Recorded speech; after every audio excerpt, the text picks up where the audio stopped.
Let's have a fun show here. We've got a big matchup, TNF, NFC North, Packers and Lions. We will preview that with future first ballot Hall of Famer Luke Kuechly. I say that with utmost confidence.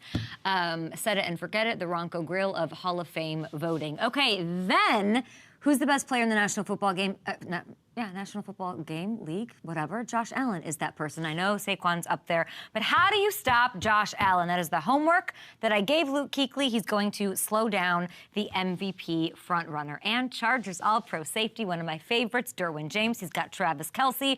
I love that bout. Two heavyweights going at it on Sunday night. We'll talk about that matchup, a little Jim Harbaugh, and the Chargers not chargering. We love it.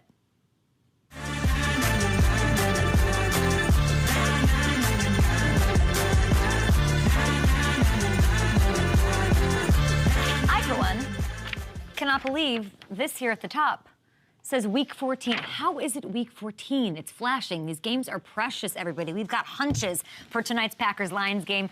Big one, big one. But the full slate of action, if we take a look-see here, read it and weep, my friends. Cardinals 2.5-point faves against the Seahawks right now. Even though Seattle won the first meeting, Seattle getting a lot of grief on our program. I like Seattle. I like their coach. He just had a baby. We love to hear it. Congrats to him on the little one, little Jack. That game could end up deciding who wins the NFC West. We've got a huge one on Sunday night in the AFC West with those Chiefs winning 6 straight over the Chargers. Man, they're going to make it interesting, hopefully, as they always do against lesser competition. Can LA break the streak? Finally. Derwin's not suspended in this one. Can Justin get it going? Ladd is hurt. That's really scary. Maybe they don't have the Gladiator. We'll get you updates on that. Kansas City could clinch a 9th straight division title if they get the win. As for tonight, as we are just all over the place, from Lions to Chiefs, back to Lions, this is a good little rivalry. Okay, we try to lift up the Packers-Bears. We got a fake McCaskey account tweeting about how the team's not for sale today. There's so much going on. But this is a beautiful thing. I need a rivalry. The NBA wishes that they had Lions-Packers. They don't. It wasn't that long ago that the Packers had won 15 of 16. It wasn't close. It wasn't cute. It wasn't interesting. But it's now an intense matchup every time these two square up. Detroit has had the upper hand lately. They've won 5 of the last 6. The games have been really competitive, though. And you can tell it means something a little more to the players. Let's listen to Amik Robertson, the Lions corner, and what he said just yesterday. You know that Green Bay's going to be coming at you guys. They've won 7 of 8. Their only loss in the last 8 has been against you guys. Wait, repeat that again? They ain't no way, man. Like, all I can say is they ain't no way. They know it's. I'm gonna try to keep it, but they know it's smoke, man. They know. They're in the way of our goal. They feel like, their confidence up since they won a few games, but those guys they beat, they're not us, so. I love this stuff. And Amik in the secondary, we talked about it at length yesterday on the show. They're going to play a big role in tonight's outcome. I'm bummed Jair is not out there for this one. He's going to sit for a 3rd straight game with a knee injury. Hopefully they're playing it safe, get him in playoff mode when they need him.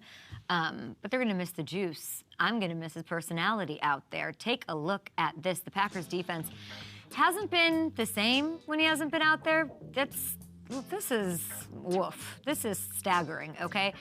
Their opponent's completion percentage, the touchdown-interception ratio, the passer rating, all skyrocket when Jair is not on the field. Jeff Hafley, who we love, he's done an excellent job in his first year as the DC in Green Bay, but the one issue that he isn't able to solve so far is limiting the explosive attack of maybe even the said Lions last night. And that's the way the Lions have to win this game, is by throwing the ball, going deep, making the things happen, and they likely can successfully without Jair out there. The remedy to help this defense out might be an even heavier dose of Josh Jacobs.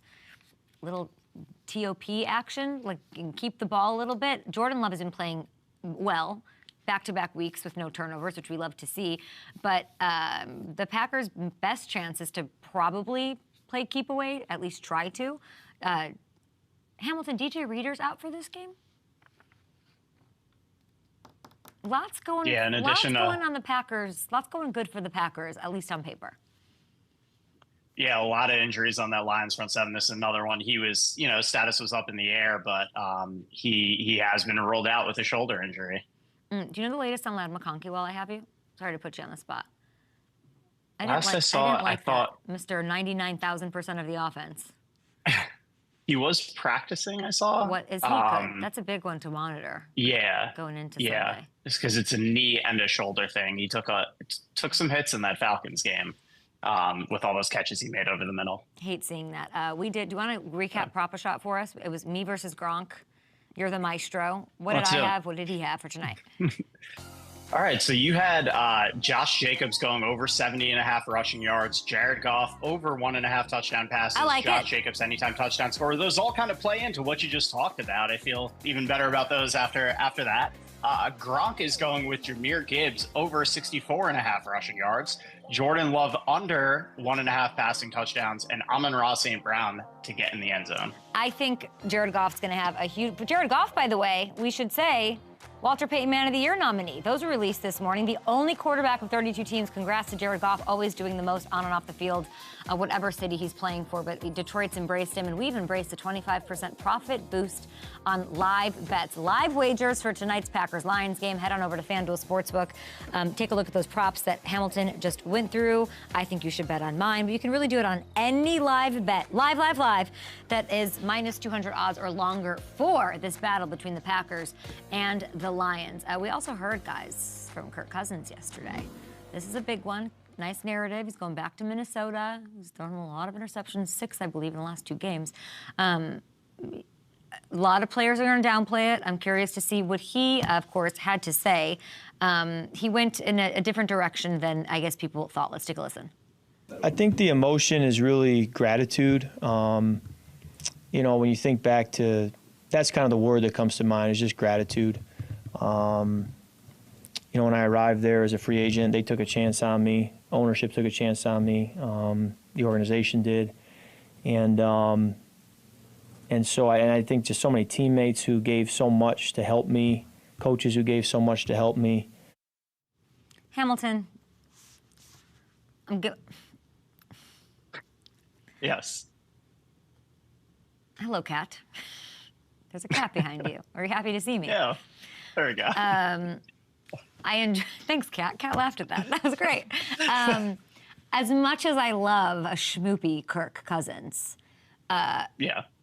I want to see you like that, Kirk Cousins. And I freaking better up against Minnesota. We've seen those little spurts of him. So, look, great. You had your moment of gratitude, yada, yada, yada. Let's go. Yeah. This is going to happen, and you're going to, be like, this is so... No, you're playing for it all, and you've got to have... it's not even about a chip on his shoulder, but you're not going to convince me that it doesn't mean a little more in a fiery way and less of a gratitude-y way.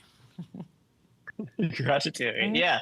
I agree, and I think we've seen it from Kirk over the years. You're right, and I do think it kind of brings out the best in him. I think right now, I do think it's genuine. He feels that gratitude towards the organization, but it's smart for him not to, especially with the way things have kind of gone for him lately, not to kind of put anything out there, to play it really close to the vest. But he's a human being. This has to mean something to him, especially with the way it kind of ended there. Hamilton, what has gone on with him? I'm going to show you some numbers, and then you're going to explain this to me. Because if you look at it, the splits are crazy. He ranked top 5 in passing touchdowns through his first 9. He gets the Falcons to a 6-3 start. We're like, let's go, Kirk, go Chains, let's do this thing. And then it just gets out of hand. This spiraled, okay? 6 picks, no touchdowns. Everything's plummeting. He said that this is like a rough patch because he's pressing too much. Is that what you're saying? Yeah, it does look like it. He's forcing the ball downfield. You look at a lot of the picks, he's kind of forcing things into some windows. He's had the arm in the past where he can make some of those tight window throws. Yeah. It's not happening right now. I think he does need a little bit of a reset. They need to get that run game going for him too, which hasn't really come along with Bijan the way we kind of thought it was going to coming into the year. I think that would help a lot. It's going to be tough against this Vikings defense, but I think, it's kind of simplifying things for him, getting back to just taking what's there and not trying to manufacture big plays that might not necessarily be there. Sometimes when you are spiraling, which he has spiraled to the floor of the ocean where the aliens are, okay? That's where he is right now.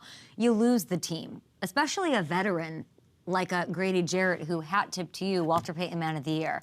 love Grady Jarrett. He's been there forever. He never gets love. Then you have a guy like Jesse Bates, who everyone's trying to fire Coach Lou over in Cincinnati. He's there. I loved that he has not lost them. It shows you how good of a leader, how likable, this is rough. They might lose the division in their spot. They had his back. They had confidence in him, and I loved seeing it. And there's reasons to have confidence. I do think they bounce back. The Falcons, they're still clinging. If you look at the odds here and you look at the standings, they're clinging. They're holding on for dear life, like me on the water slides at Baha Mar last week. Oh, my gosh. NFC South leaders, thanks to the tiebreaker they hold over Tampa, they're still favorites to win it. They're still favorites, Hamilton. They got to stop the skid from turning into an absolute spiral. Up next, we got Luke Kuechly on the show. Yeah. My fave. We'll talk in the break, Hammy. We got lots. Derwin James is on the program. Smiley as ever. He's never been so happy, and he's always happy. Kuechly is here. How do you stop Josh Allen? You better have an answer for me. We'll be back.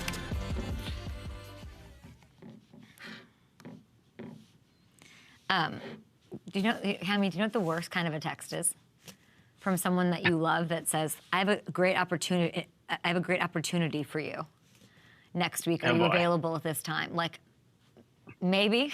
What's the opportunity? I just hate Where is this going? Where is this going? And then it's like that episode or that part of The Town, where Ben's like, I can't tell you anything. We're gonna go hurt some people, and he's like, I'm not the person who's like, whose car are we taking? Yeah.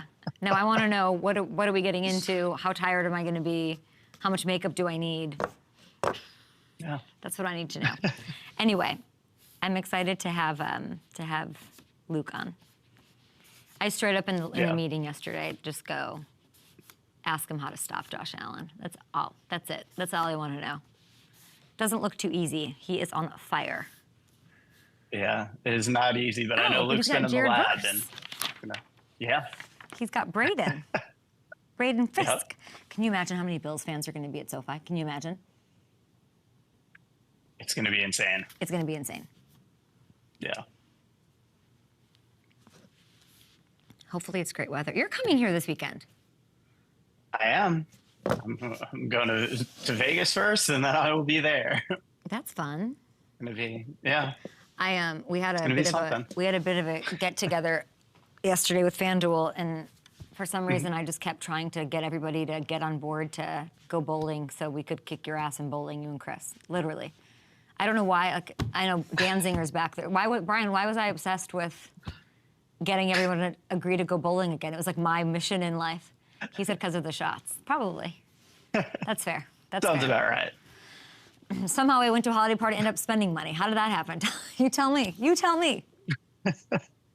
How was the holiday party this year? Really amazing. So, we kind of classed up the joint.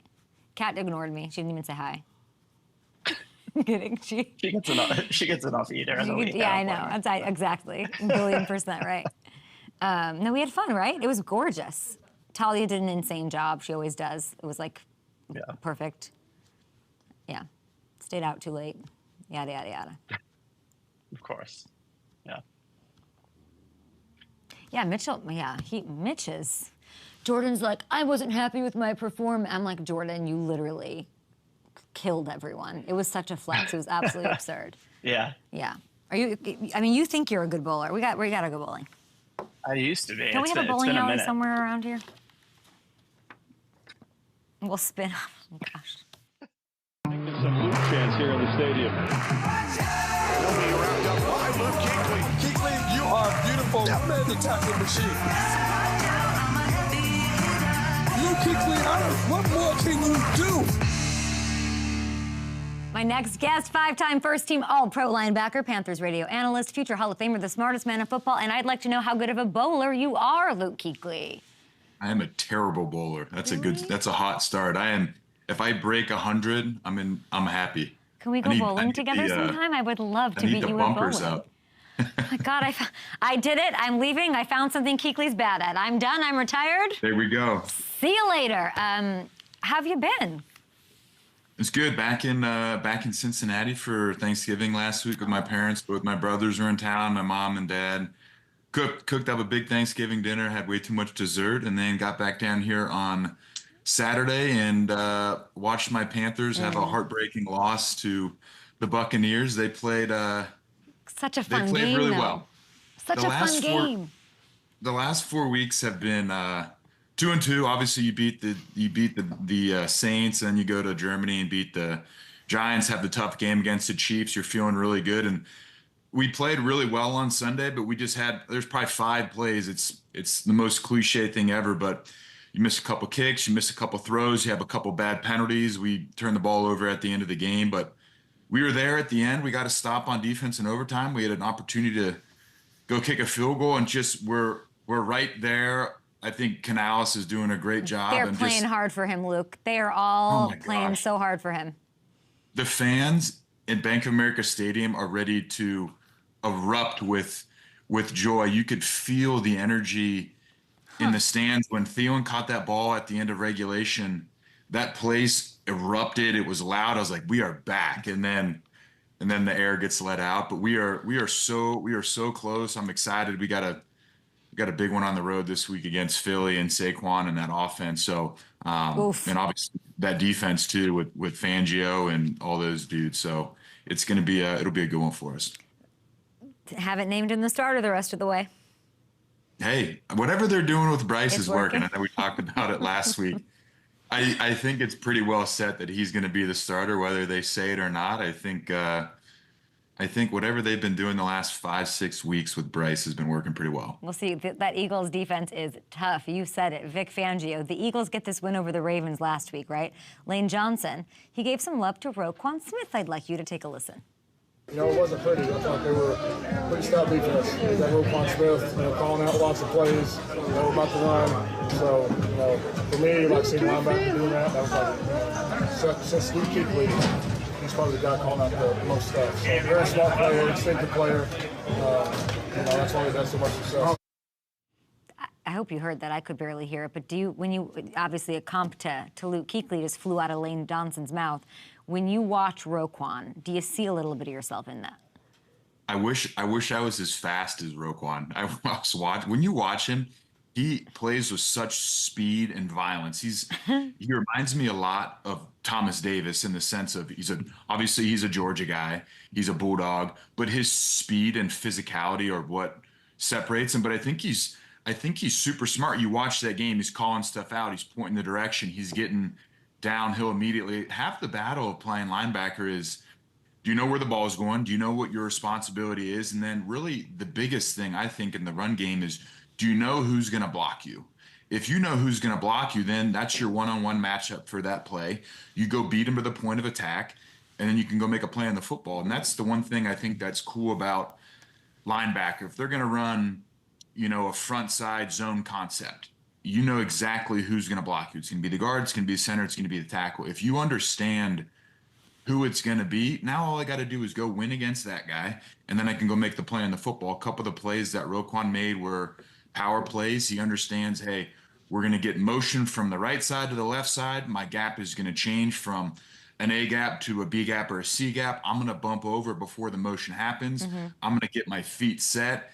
And then when the ball snapped, I know exactly who's going to block me. I'm going to beat him to the spot. I think when linebackers get in trouble with all the shifts and all the motions that we're getting in the NFL these days, if you're moving sideways on the snap of the football, it's harder to get downhill and attack. If you can get set up based off motion and move from your initial gap to your pre-snap alignment based off motion, you can get your feet set, your eyes in the right place. Boom, now football is easy. So I think Roquan understands, I know where I got to be. I know what the motion's going to do, but I think he also understands if I can get to my new alignment, I can get my feet set, I can put my eyes exactly where they need to be. Boom, I can have success on that play. If y'all want a quality NFL football education, watch the Up and Adam show. Clip this off, send it to whoever needs it. I understood 60% of what you're saying. Like, I'm going to study it later and have to rewatch it 90 million times. Steelers get the Browns. Ravens have their bye. Then Giants get the Steelers again. I think the Steelers have the Chiefs on Christmas. They could go, Luke. They could go. Well, you look at what Russ has done since he's become the starter. All he does is play well, and then the one guy on the other side of the ball is TJ Watt. I love watching TJ. It seems like when the moment gets big, he steps up and makes plays. But that team to me is really built to play when it gets cold and it gets nasty out. You look at Najee Harris. We played the Pittsburgh last year, and I was on the field pregame. And you never know how big guys are, and that's one thing that I talk to guys about. I was always nervous going into games because you don't know what a guy, how does he feel? Does he run heavy? Is he big? Is he physical? And when Najee Harris walked by, I was like, I want nothing to do with that guy. Big, physical, strong. So their offense, they're starting to click with Russ. Obviously, they're going to be really good on the defensive side of the ball with TJ and Highsmith and the guys in the secondary and, Joey Porter Jr. And I think Minka's a stud. I really like him. I don't think he gets enough credit. I think you talk about a guy that's smart and intelligent and gets football. They kind of have dudes on all levels of that defense. And then that's really the coaching. If I look at, and I think people don't want to, people are always looking for the sexy new coach of the year pick, but I do think that the Hard Knocks in season AFC North, when you watch it or any clip of it, Tomlin just stands out, okay? He just pops off the screen. So I actually think it's really good. He doesn't want it, of course, as we all know, but it's good PR for him in that bid where it might change some minds and give him a little more well-deserved love, because you can say what you want about he has the pieces what a risk with Russell inheriting that.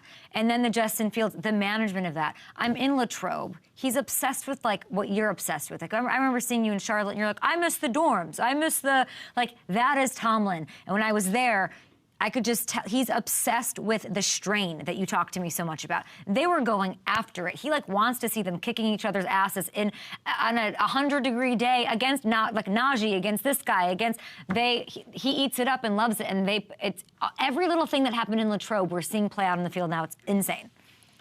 Yeah, I mean, I think you look at Tomlin. What is his best quality? I think for him is just overall leadership. Like you said, you've got two really good quarterbacks that come in. You make the hard decision to play Russ, and there's no issue. Russ goes out and plays great. I mean, there's a reason that he has never had a losing season in however many years it's been. I just think the leadership that he has, what that team stands for, how those guys play for him, he's special, and I think he's just very confident in who he is as a coach, and he doesn't have to recreate himself every year. He doesn't have to question who he is.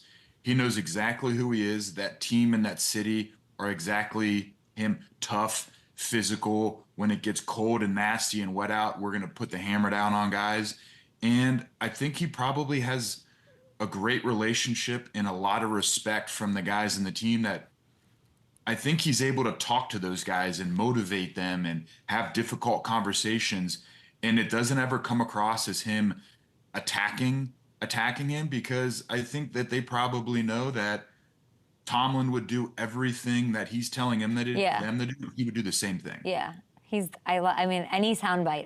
I literally the other night went down just an unstoppable hole of watching just from the past years how he managed things, how he managed some of the characters that he's had on his teams throughout the year. Deontay Johnson being one of them. So let's get to this, because you had him there in Carolina, not for super long. The Ravens just suspended him. I guess the story is, I thought he was frustrated because he wasn't getting the ball. And then he refused, allegedly, to go into the game. What is that? I'm sure it all stems from frustration. I think there's probably frustration in Carolina. He gets traded to Baltimore, probably thinks he's going to play a lot more. You look at what Baltimore does on the offensive side of the ball. You have the two good tight ends. You got Pat Ricard. You've got Derrick Henry, the monster, in the back. Zay Flowers, Bateman, Nelson Aguilar. There's just not a lot of opportunity for him to get on the field. I mean, they run 21 personnel with big Ricard and hammer the ball with Derrick Henry. They go 12 with those two big tight ends. And then Zay Flowers is having a career year. It's kind of just, where do you fit into this whole thing? And they're one of those teams. I think Harbaugh is very similar to Tomlin in the sense of, hey, we'll bring you in. He was an option for him that was relatively cheap. We'll take a flyer and see what happens. And I don't think that they're in any position where they feel like they have to put him in the game. So I think he's probably frustrated in the sense of, I thought I was going to come here and play more. I'm not playing. Now they want me to go in. I don't know the dynamic, but I think Harbaugh does a great job of, we're going to bring you in. Either you're going to adhere to how we do things, or you're probably just not going to play. I mean, he's in a contract year, so I guess that's the empathy for the situation of him wanting to have numbers so he can go get paid. But this is not really working out that way. We'll see what happens. They're coming off a bye, and they've got to find some rhythm and consistency. And he could be. That's what sucks. Like, he's so talented. Like, he could be super talented. This difference maker. So what's the problem? I mean, in Carolina, why didn't it work in Carolina? I think there was just, we were struggling, and there was who's going to play, Andy or Bryce, and I think there was certainly that dynamic, and he probably wanted to win, and like you said, he's in a contract year. But then when he goes to Baltimore, I mean, you look at the best guys on that Baltimore team, on that offense. It's Derrick Henry, it's Lamar, obviously Mark Andrews is a stud, Isaiah, Zay Flowers, like, your three best guys that have been there the longest. I mean, Mark, obviously Derrick just got there this year, but Lamar, when have you ever heard those guys complain about touches? Never. And if they don't complain, and I'm sure Mark wants the ball more, but he never complains. So when a guy comes in from a different team in the middle of the year, they kind of just don't have to put up with that, if you know what I mean. Yeah, I mean, Justin Jefferson is like, I heard him in a press conference the other week after a game. He's like, we're winning, we're good. But he's also settled and paid. So there is that element to it of wanting that. But yeah, we'll see what happens to them. Good insight there. We have a big game tonight. Week 14, NFC North, Packers-Lions. Can you give me a little insight on Josh Jacobs? How he can be contained, why it's working so well with LaFleur? Well, I think he's big and physical and can get downhill, and he's hard to tackle. He's a big body. So I think his just general makeup of a running back is great. But I think what happens is, you just showed this clip here against the Niners. Okay. With that LaFleur offense, there was so much pre-snap motion right here. We talked about this with Roquan. So there's pre-snap motion, there's pre-snap shifts, there's guys moving on the snap of the ball. And so a lot of these defenses, if you're not used to seeing that, look at all this stuff that's going on behind the line of scrimmage. Your gaps change, where the pressure comes, the alignments from the defensive line change, all pre-snap. So if they move one guy on the offensive side of the ball, the other team might have to move a linebacker, another linebacker, a nickel, maybe pressure changes. So there's so much pre-snap stuff going on that when the ball gets snapped and he gets that ball with his head or with his shoulders square moving downhill, he's super difficult to tackle. He's super difficult to contain. They do a really good job of compromising edges, and I think a lot of it falls on LaFleur. You kind of look at how their season has gone. They started out okay. Jordan Love gets hurt. They put Malik Willis in. They play well. A lot of that is because they're able to run the football and because of Matt LaFleur. Jordan Love comes back. He's still a little bit banged up. In the last 4 games, he's 5 touchdowns, a pick. They're playing really well. And then against Detroit, it's like, hey, your last loss a couple weeks ago was against these guys. So I'm excited for the game. There's this, I think it's a podcast. There's this like a TikTok. It's called Caps Off. These these fans that talk about obviously the NFL. Shout out to them. We'll clip this off for them. But they were discussing what would be more terrifying or what's scarier. Is it like a 1-2 punch, like a Gibbs, Montgomery, or a Saquon or a Josh Jacobs? As a linebacker, what is scarier, the 1-2 punch or the Saquon? Not to take anything away from Saquon, because I think he's fantastic, but when you play a 1-2 punch like those two guys, you have to prepare for 2 different running backs. Yeah. 2 different running styles. Gibbs is a slasher. He's got great speed. He can juke you out. He's got pretty good power. And you put Montgomery in, and he's heavy. He's physical. He runs through tackles. And as a linebacker, you start to get into the 3rd, 4th quarter. Now it's like, all right, I really have to pay attention to who's in the game. Number one, how they play is different. Number two, I'm sure the play calls for Ben Jacobs differ a little bit between those guys. But then when I go and I have to go make a tackle against them, I need to know who's in the game. Yeah. Do I have to go, is it David Montgomery, and I got to be used to a heavier, more physical thumper, run through tackles? I got to really attack his hip and make sure that I get good body contact and I run my feet. on David Montgomery, or is it Jahmyr Gibbs where I need to be a little lighter on my feet? I have to anticipate some shake, some wiggle, maybe a stiff arm, Gosh. and I have to anticipate more of a burst with Jahmyr that I don't have to anticipate with David Montgomery. So yeah, the physicality and the freak nature of Saquon is ultra impressive. He's having a great season. He's just been so dominant. I'm actually surprised you went this direction. I thought it wasn't that good of an argument. I hate two running backs in the game because mentally I always have to be aware. It's not, say it's 11 personnel. Okay. And it's one tight end, 3 receivers, and a running back, and it's Saquon the whole time. I know Saquon. But if it's 11, it's like, all right, is it David Montgomery? Is it Jahmyr Gibbs? Like, there's that whole game that you have to play within your brain that is very different. I don't know how. Don't check your Twitter today. I don't think that's going to go very well with Eagles fans, but I get Lions fans are going to love that. They're never happy. Yeah. I mean, I'm with you. Whatever you say, I believe. The 1-2 punch is not what we want. Lions 3.5-point favorites tonight. Who wins? Oh, they're at home. They're banged up on defense, but I'm still gonna take the Lions. They're banged up on defense, but what the Packers have to be able to do is they have to be able to score with Detroit. And I think that's just been so difficult for everybody this year, Ben Johnson and Jared Goff. And that offense, I mean, you look, 2 running backs, a tight end, Amon-Ra St. Brown, Jameson Williams, they're just... No Jair. Their offensive line just scares me to death. I know Decker's been banged up, but they're big, they're physical, they have the attitude of Dan Campbell. Like Penei Sewell is just... Frank Ragnow is like the leader inside, smart. Penei is just a freak athlete that's heavy-handed and plays physical in the run game. Great face paint. I don't know. He's just fun to watch. Okay, can we do the Josh Allen now, Richard, or should we take a break? All right, you're up. I mean, Luke, you are giving. You are generous in the holiday spirit here. You are one of the best defenders ever. Now you spend time watching a lot of tape. I need you to tell me how one would stop Josh Allen, the best player in football right now. He's fun to watch right now. I think with Josh, I think you don't stop him, you just limit what he can do, his options, right? So number 1, can you take away the run game with James Cook and make him just throw the ball? And then number 2, how well do you rush him? Like right here, they rush 5, they don't let him escape, they put a little bit of pressure on him. And then then you got to cover well in the back end, which what Houston did. His worst game of the year is against Houston. And so now they send 0.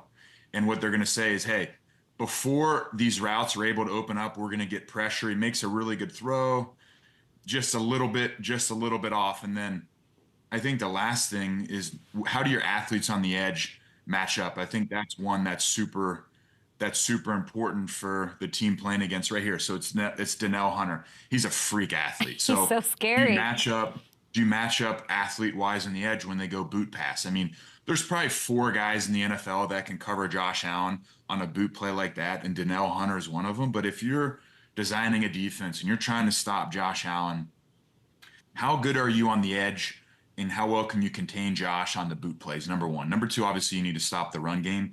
But he's a lot like Mahomes in the sense of Josh can beat you from the pocket. He can beat you on the edge. The one thing you can't let him happen is how well do you guard him with your pass rush? Can you stay in your lanes? Can you rush with responsibility? And then, you show this play, it's like not fair. What do you mean? And I'm sure my guy, Sean McDermott on the sideline is the king of, oh, no. And then they score a touchdown and it's, oh, yes.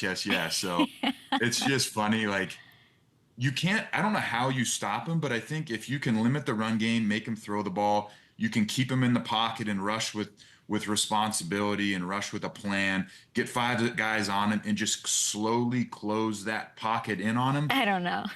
You got a chance. But I mean, you watch him and he does that ball with Amari Cooper. You can't teach that. His run against the Chiefs at the end of the game for the touchdown. I don't know how you tackle him in open space. He's kind of like Cam, where it's like, all right, if you want to play man coverage and you want to play tight coverage on the outside and you want to rush 5, yeah, and he slips out at all, everybody in the whole defense's back is towards him and he gets 20. If you want to sit in zone coverage and rush 4, he's going to be patient. He's going to find a guy in the zone coverage. And if he doesn't like it, he's going to run. I mean, And if you throw 0, you better make sure you get to him and you cover well on the back end, because he knows where he's going. And you watch all the games that he plays, arm gets him out of so much trouble. I mean, I think if you're trying to stop him, keep him in the pocket, limit run game, cover well on the back end, and make him throw the ball and don't let him out. So yeah, here's some numbers. You're talking about when he gets outside. Like you just do not let this man use his legs. Like, do not let him do it. He has 6 touchdowns, just 1 interception when he gets outside the pocket. Second among quarterbacks with 6 rushing touchdowns. He's doing his thing. He's in his bag. But to your point about pressure, Josh's passer rating drops by nearly 20 points when he is pressured this season. My question to you then, as I look at the AFC, who can do it? Who's built? Which defense could stop Josh Allen best? I think you look in that AFC and you look at some pass rushers. I think T.J. Watt does a really good job, and Highsmith's really good. Hayward up the middle.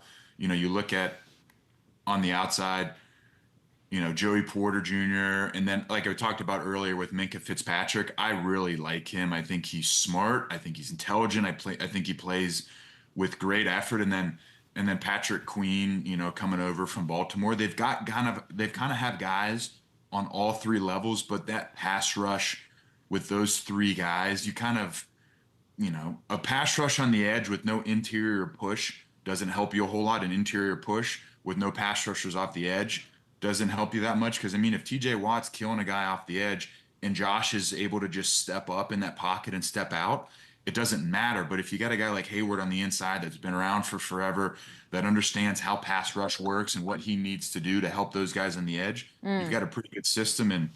And like we talked about, Mike Tomlin just knows how to win games. I feel like we're going to put this on the internet, and Bills fans are going to say Josh Allen had 4 total touchdowns against the Steelers in a playoff game last year. I would remind everyone that this defense has really undergone a lot of changes, I think, to prepare and sort of limit a guy. And you're a Steelers fan. That's what I learned here.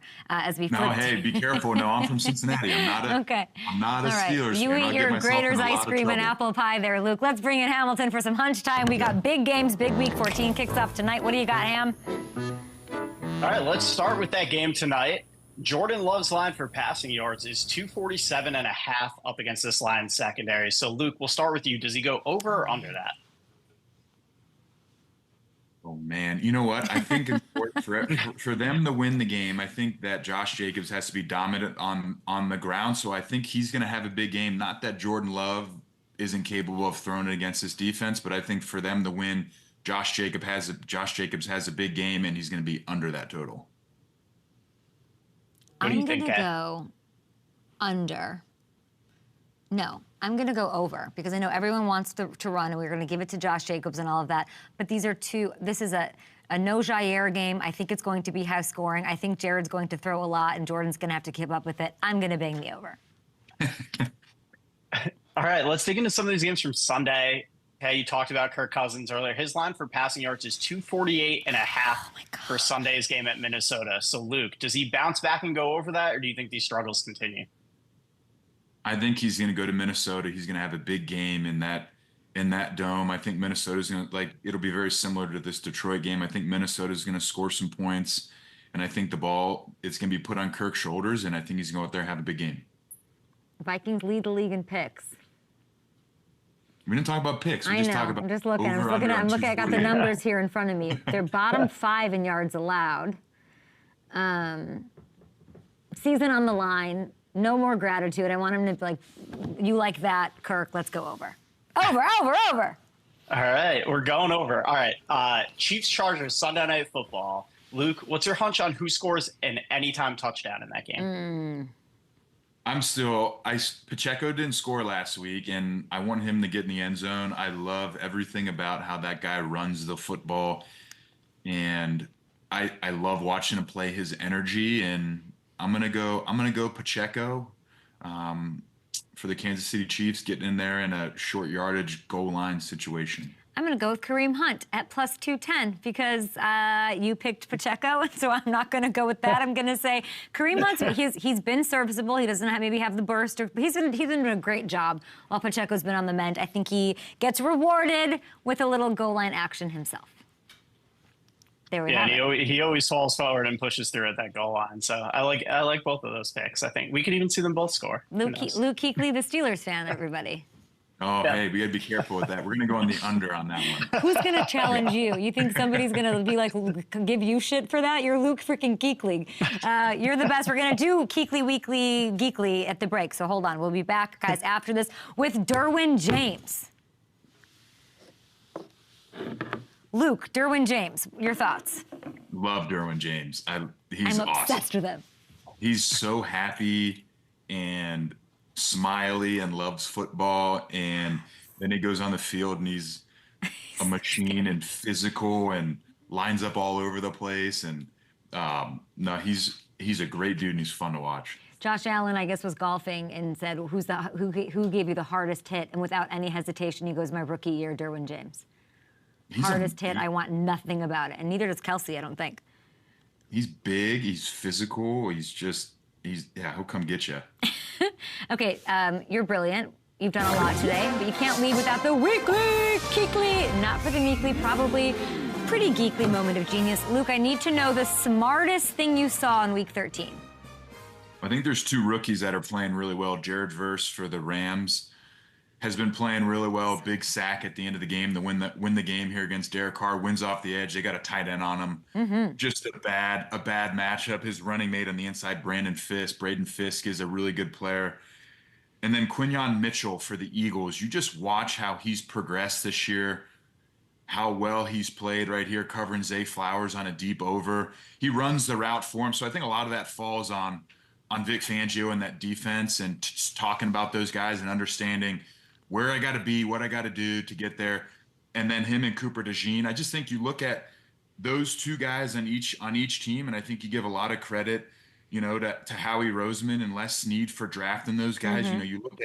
You look at the Rams and you're Les Snead. You're like, our first two picks are going to come from Florida State. You look at both those guys, and then you pick two DBs up with Howie Roseman and the Philadelphia Eagles that have had a tremendous season so far. So I think those two plays were big plays at the end of that game. Obviously, one possession game with the Eagles-Ravens game, and then to win the game for the Rams with Jared Verse. But I think Howie and Les Snead have done a great job of drafting those two guys and understanding where they fit on that defense. Cooper DeJean slid in and has played the nickelback spot for him, and it's been a lot of fun to watch. And so I think the smart plays have really come from that front office of those two defenses. You'll be talking Eagles, of course, as they face the Panthers. You'll be on the call for that one. And Braden Fisk and our boy Verse are going to be paying attention to what you said. They have to stop Josh Allen this week in L.A.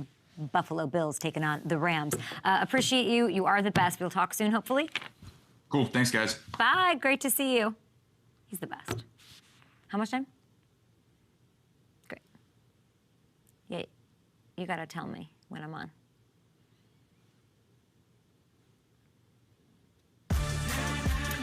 Welcome back to the Up and Adam Show. It is week 14. I got to sit down with, a smiley Chargers, 3-time Pro Bowl safety, truly one of the best to do it.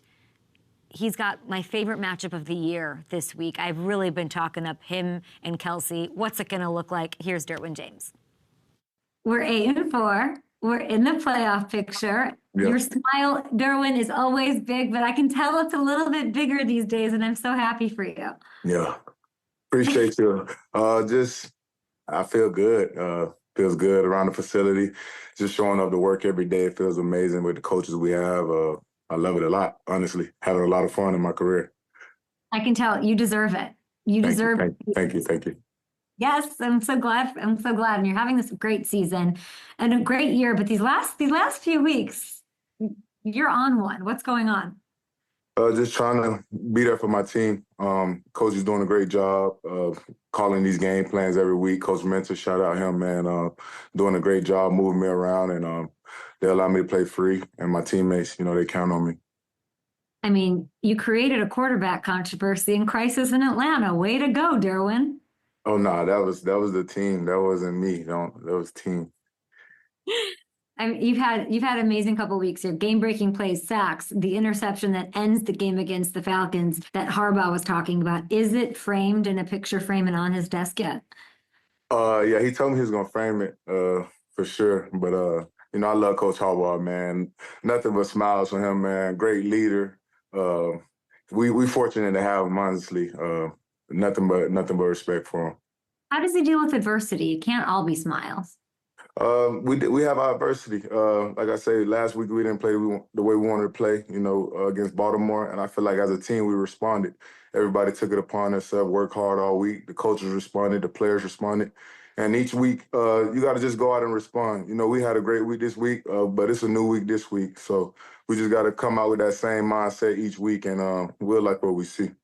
Does Jim get after it, though? Does he have that, like... That's what makes him a great coach.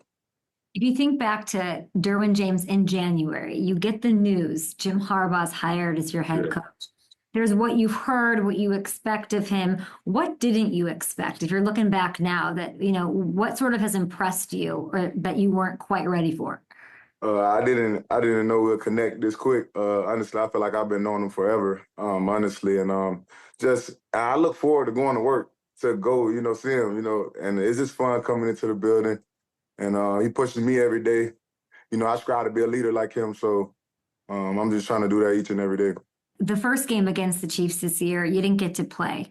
Yeah. What was it like, you're talking about wanting to win. You lost that one and it was close. What was it like missing that one? What does that do to you?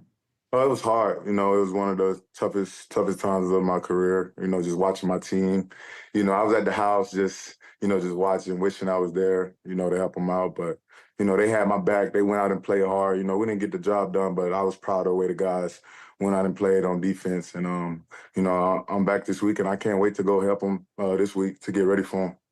I feel like it's not that you need extra motivation, but not playing in that one and getting to play in this one as good as you guys are right now.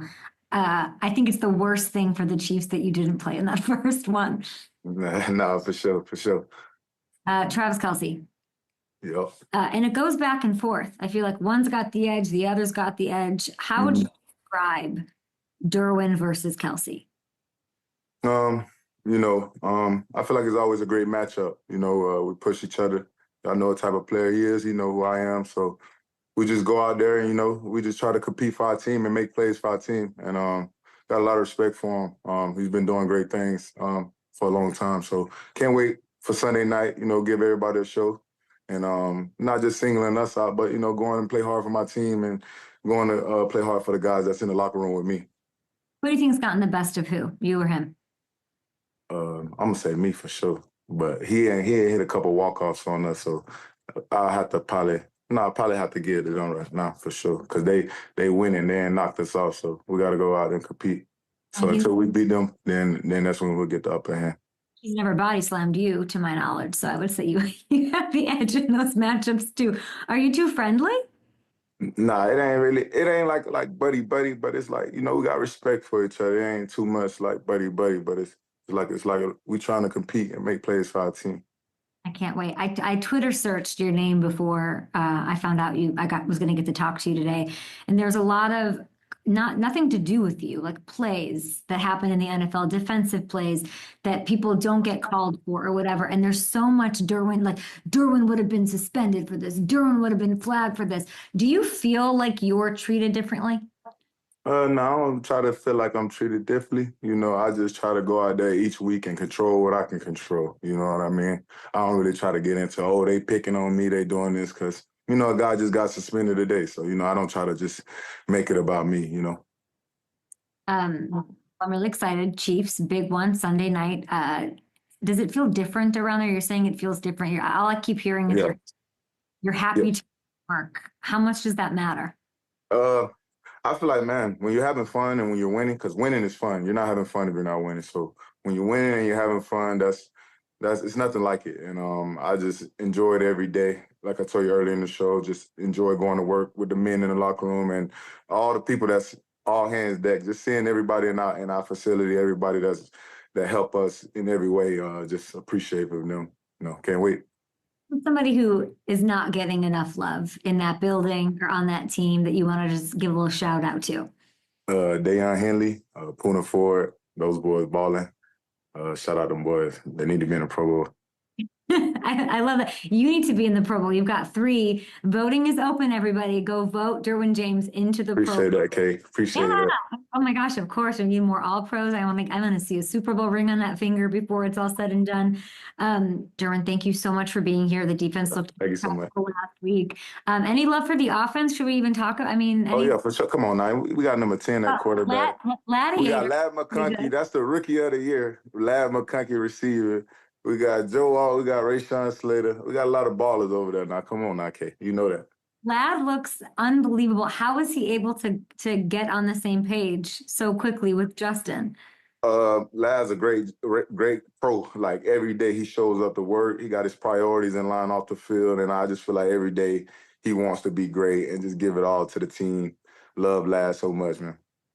It's so wild to think how much coaching matters. I'm looking at this team, always talented, both sides of the ball, top to bottom, and now you're sitting there at 8-4. And I think your record, you guys are better than your record even is.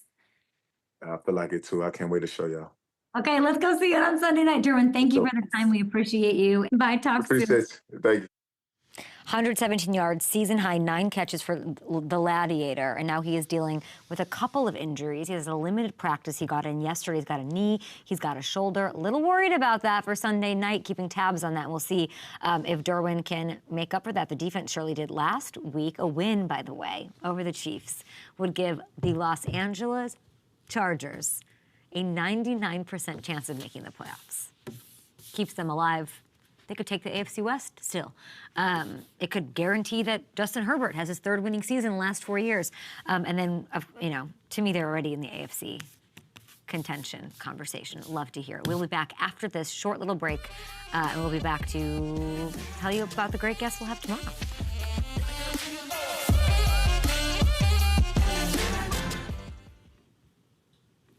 So we had, this morning during our meeting, the Walter Payton Men of the Year were announced. I wish I had the list. Do we have it? Oh, perfect. We do. Awesome. Presented by Nationwide, of course. Let's give them some love for free. Here we go. Walter Payton Man of the Year. I love these because it means so much to these players. CJ Ham with the Vikings is my favorite one. That's what I'll say. Cam Jordan, I love you. Of course, Jared Goff, I love that you're the only quarterback on here. But CJ Ham, if you know me, you know that I love myself. What the F is wrong with me? I love CJ Ham. Ham. Pirate now. Yeah, it's fun too to see like so many of our friends of the show, so many of the guys that we've had on, especially over the past year on here. We got Bobby Wagner, Deion Dawkins, Cam Jordan, Brandon Graham, Deion Dawkins,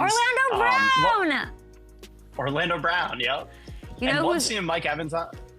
This is Mike Evans' 4th time being nominated. Yeah. You got to think it's going to happen soon. So, this is whoa. I said that in the meeting. I called it. Don't you try to steal my thunder here. Well, you wanted to talk about CJ Ham, so, CJ Ham is my favorite thing that happened on this list. Anytime we can mention CJ Ham, the brilliant fullback, keeping them off the extinct list. I love that. But can you pull that up again? In the most un-Walter Payton Man of the Year move, if we were taking bets on this at FanDuel Sportsbook, I don't know if that exists, I would absolutely circle Mike Evans. In the league, going for his 11th straight 1,000-yard season. He has done so much off the field. Kids in the community, beloved by everyone, means so much to the squad, such a difference maker on and off. But I just saw Bobby Wagner. Oh, no. It's going to be a tough one. I don't know. Solomon Thomas is a great one, too. God, they deserve some goodness. Brandon Graham, BG? I know, we talked to him for like 5 minutes at camp about all the work he's doing, too. I'm sticking with it. This is going to be a really tough one. I'm sticking with it. I'm going to stick with my pick. Who's your pick? You can't pick Mike Evans. That's mine. I can't pick Mike Evans? No. He is at the front of the graphic, by the way, too, if that means anything. I feel like that's a sign. Oh. I would go Brandon Graham. If this is his retirement tour, I know sometimes they like to, honor a guy who we know it's his last year, and he's done so many awesome things. He's meant so much to that community in Philly. So I'll go Brandon Graham. Who do you think is winning this game tonight? I think the Lions win. I do. I think they keep it rolling. And to what end? They're just going to keep winning. They gotta. I want them. They gotta lose any little adversity. Are we on television? Oh, back on television. Eli Manning, first time riding this up. I'm sorry. Excuse me? He's never ridden this. I don't know if I believe that, Hamilton. I believe it. No, because he's a man of the people. He's a quarter zip wearing man of the people. I have it on good authority. I've been around Eli when I've seen him, where I've seen him order and get into like a Toyota Camry Uber X. I've seen it. Yeah. Therefore, ergo, I can't believe. What? What'd you say? I said, how many times have you taken the subway? A lot. When you lived in New York. What do you think? I was driving around places? No, I'm just wondering. I love the subway. I used to see like, Subway's the greatest human experiment, a petri dish of all time. You get it all. You get billionaires. You get. I was on Keanu Reeves, Claire Danes. I remember on the J train. It was great. You're questioning my Subway. Get out of here. I was just wondering. I don't eat Subway sandwiches, but I take the Subway. All right. No, I do like a meatball sub. I'm lying. Okay, FanDuel offering all customers a 25% profit boost token. This is great. Thank you, FanDuel, for the generosity. You can use it on any live wager for tonight's Packers-Lions game. It is a goodie. 9-3 Packers, 11-1 Lions. Let's go. Head to FanDuel Sportsbook. Take a look at some of the props Rob and I talked through before the game. We talked about it calmly. Gronkowski in studio, by the way, on Monday. I think you should bet on mine, okay? Josh Jacobs, these are Gronks. Don't bet on these.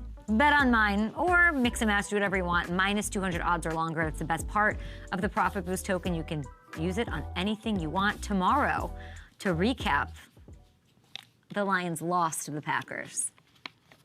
We will have Kelvin Johnson on the program. I don't know how much time we have left. 20 seconds left to say thank you guys for such a great show. We'll wrap it up. Rob Motti also joining us to make some picks. Yeah, I'm going to pick the Packers. Not because I just think the Lions are going to go to the Super Bowl. So let's make it interesting with Green Bay. Sans Jair. No interceptions for Jordan.